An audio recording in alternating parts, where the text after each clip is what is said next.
and on we'll go through the wastelands. Hey guys, Alex here, AG Automotive, and welcome back to another one. And behind me today, we've got the 2021 Jeep Compass. And this is the launch edition. So what do you guys reckon?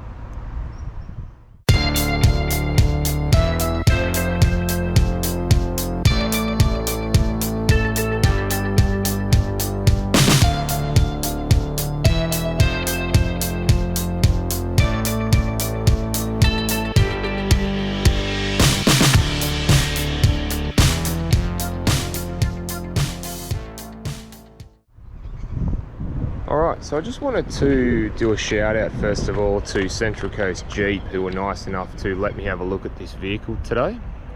And I'll leave their contact details down below for you.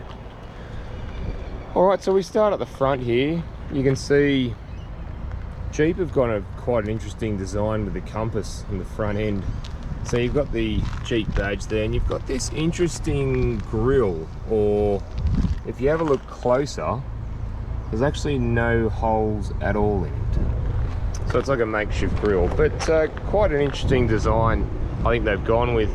You do have the LED daytime running lights at the front there, and you've got the driving lights and the radar cruise control in the middle there.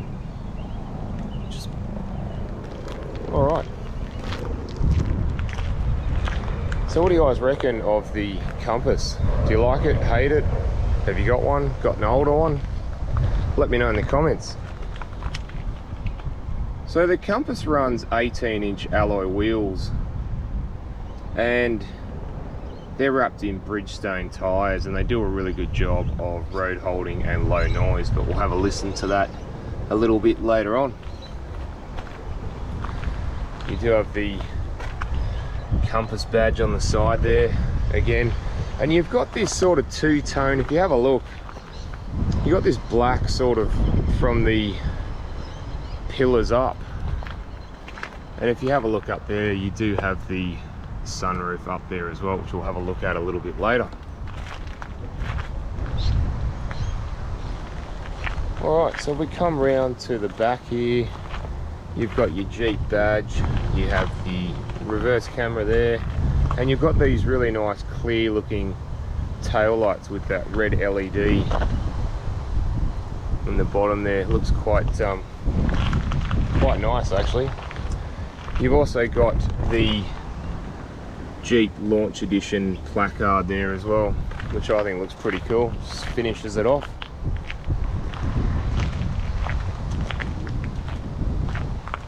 Alright guys, let's go and have a look what's inside.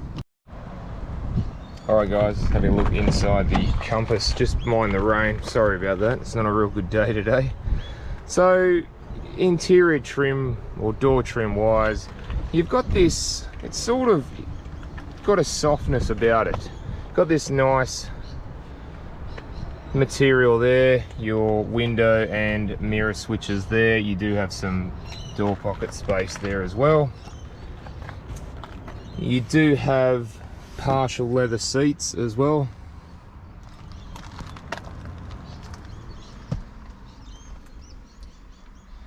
And there's the moonroof. Have a look at that shortly. Alright, let's jump in and have a look. Okay.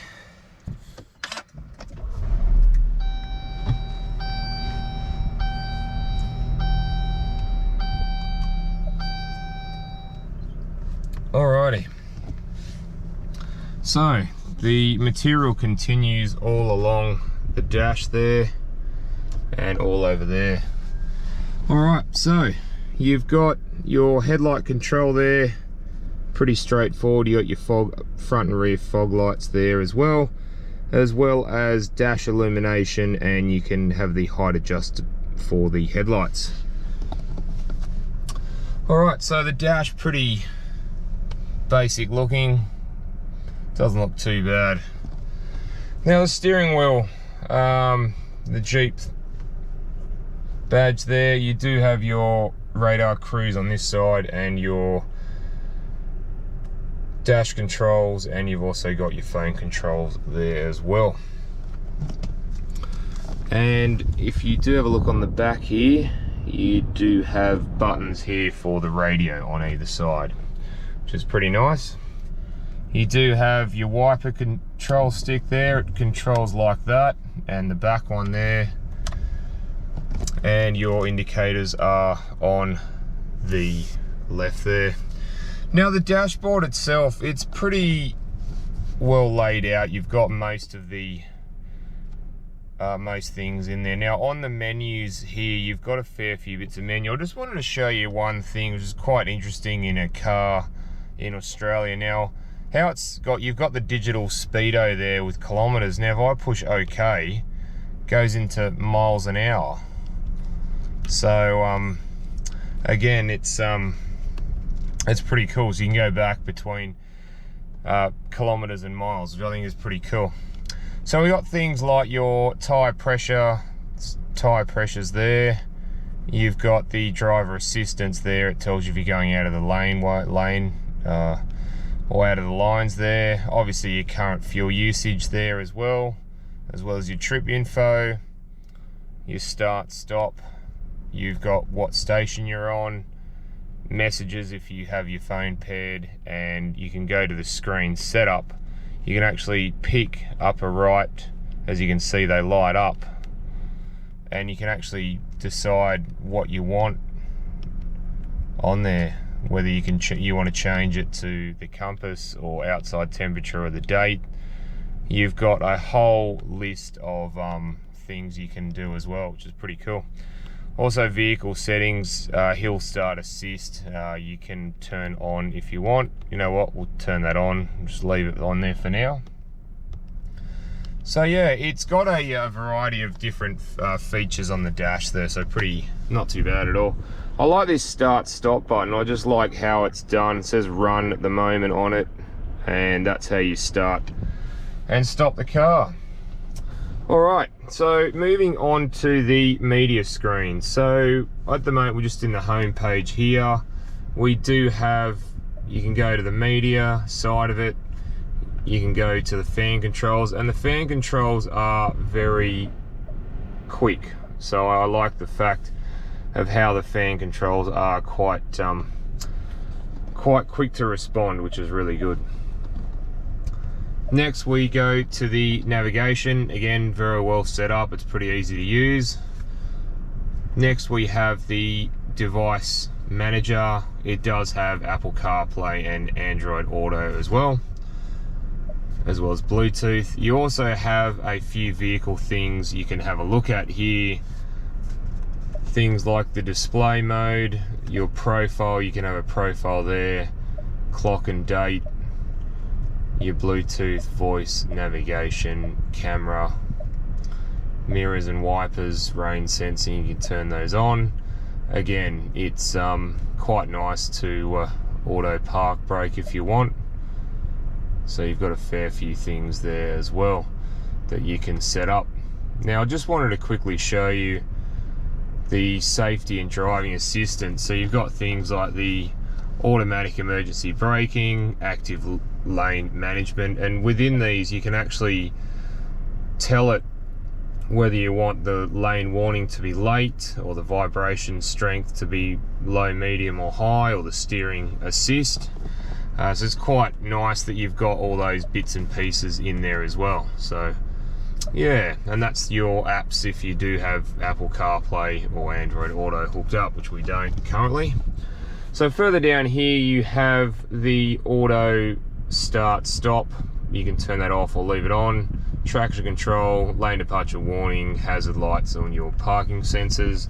And I quite like how the ventilation's all integrated into the dash there as well. It does make it look a little bit nicer. Further down, your aircon controls. Obviously you got dual zone climate control for the passenger and driver. It's pretty straightforward. You got your fan control there, and as you can see the fan speed will go up as you turn that knob, so it's pretty cool.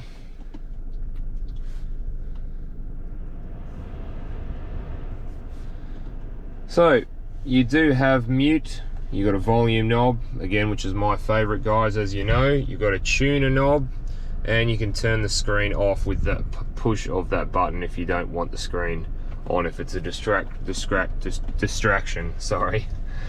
All right, so further down here we have a wireless phone charger, and you do have a couple of USB ports there as well.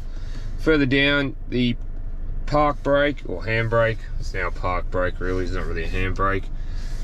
You've got your gear selector. If I go into reverse, you have the camera comes up and the lines do move. So again, it is quite nice there. All right, now you do have your sport mode as well as hold. So for the hills. Further down here you have twin cup holders here that's got the knobs in there, or the whatever they're called there, to hold the bottles in, to hold your drinks in a bit tighter, which is really good. You've also got a little bit of space there, maybe for some cards or a small mobile phone. In the armrest you do have a reasonable amount of space in there. You know, it's quite tall, more so tall than wide, and you do have reasonably soft material on the top there with blue stitching. I quite like that. All right, so I just wanted to show you this. Actually, it's quite interesting. It's got a little, you pull this little tab up, and when you pull that tab up, you can see that, wow, there's a bit of storage underneath the seat. So if you ever needed to store anything extra that you needed when you're on a trip away, then yeah, this is the one to do it in, and that just clips in there. So glove box wise, it's okay. It's probably not as wide as other ones, but still store a little bit of stuff in there, which is good. All right, now up here we have the sunroof. Now we've got the moonroof, as you can see, so I can actually close the moonroof itself, or if I want to leave it open, I can open it all the way up, and I can actually open the sunroof all the way up as well. So there you go. That's a nice feature. I like sunroofs. All right, let's jump out and have a look in the back.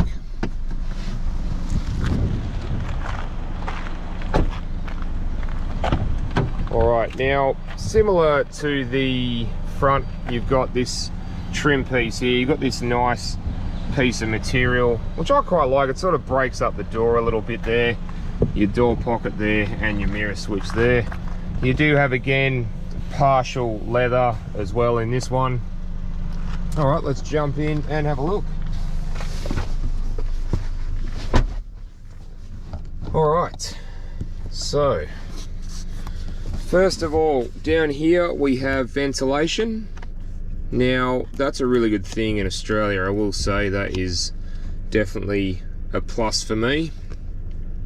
You also have 2 USB slots there, and if you look down further, you've actually got a 230 volt AC power charger, and you've also got a 12 volt plug there as well. You do have map pockets here and here. Now I am about 6'1" or 185 centimeters. With the sunroof open, or the roof open I should say, I fit in here okay.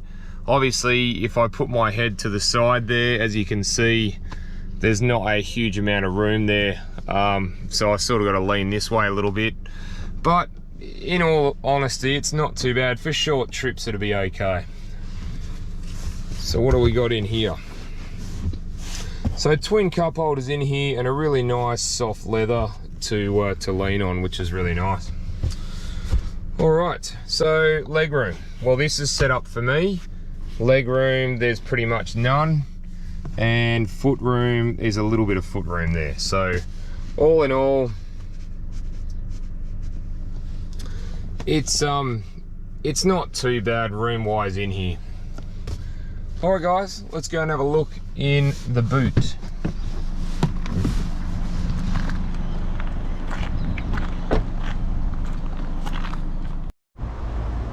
Alright guys, let's have a look under the bonnet of the Compass.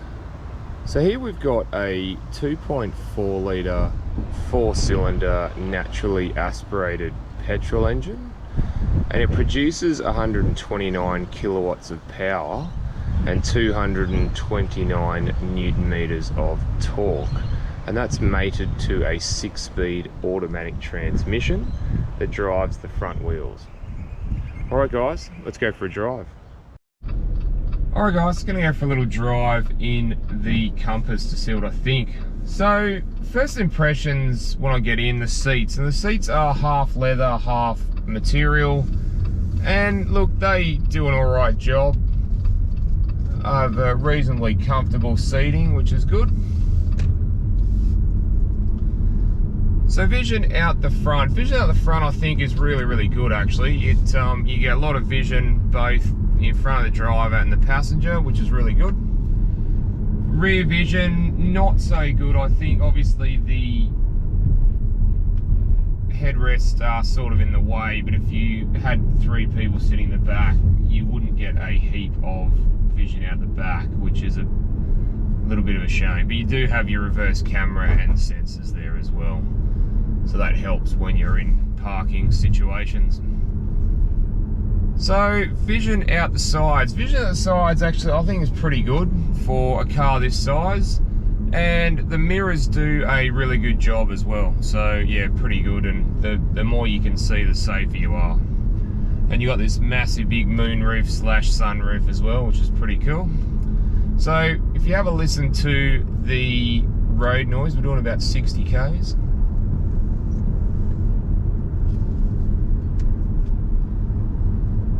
Yeah, it's pretty good in here actually. You don't need to yell or anything, so yeah, it's quite nice.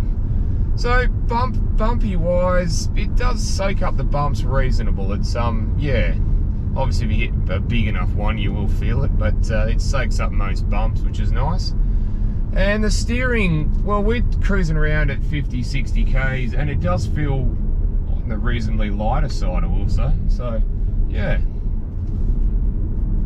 so not bad at all, guys. So the 2.4 around town, we're just cruising. It seems to have all right torque and power at the moment. Obviously, if you go to put your foot down a bit, it does mid-range. Doesn't do too bad. It's reasonable in this, which is good. Yeah. For this size car, the sort of medium, I suppose you call it a small to medium size SUV. It'd be in the close to the medium size one. So that was actually, I don't know what happened there. It was just there was nothing in front of me, and it just came up with this brake. I thought I was going to hit something. So yeah. So yeah, guys. Other than that, it's